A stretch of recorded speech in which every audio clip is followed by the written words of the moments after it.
Hey guys, so today pag-uusapan lang natin itong GMTO, isa sa mga tokens ni Meteor Run.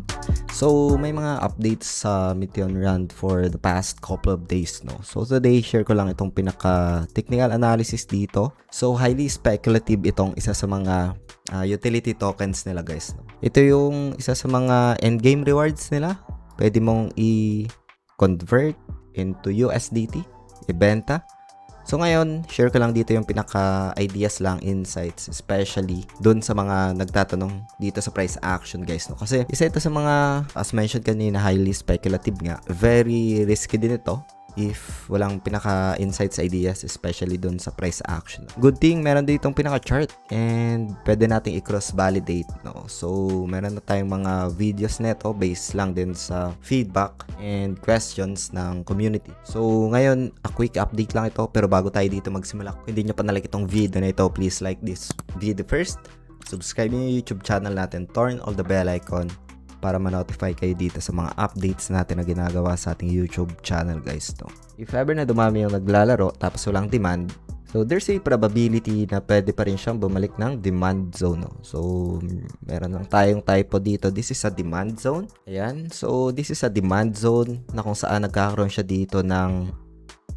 pag-retest, and pwede itong balikan pa as if ever na maraming naglalaro, maraming na-accumulate na tokens, nadadagdagan yung supply over time, and wala pinaka-burning mechanism, is that there's a probability na pwede pa rin bumalik siya ng demand zone, no?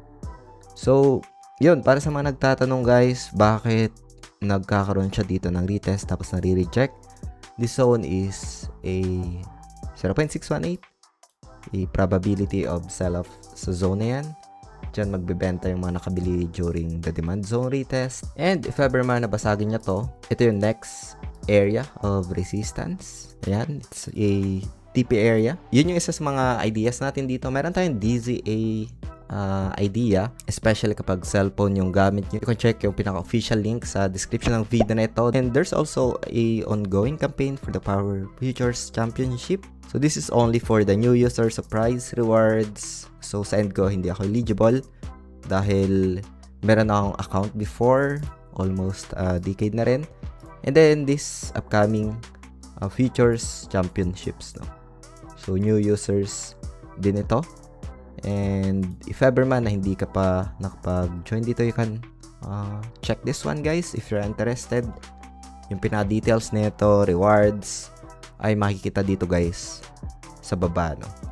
So, yun lang, guys. Hope you get some insights, updates dito sa video natin today. Especially dun sa mga nagtatanong, yung DCA strategy using cellphone. Lalagay ko na lang dito, guys, sa screen. And see you sa video na yun, guys. Maraming salamat ulit sa panunood. Ingat tayong lahat. Peace out. Bye for now.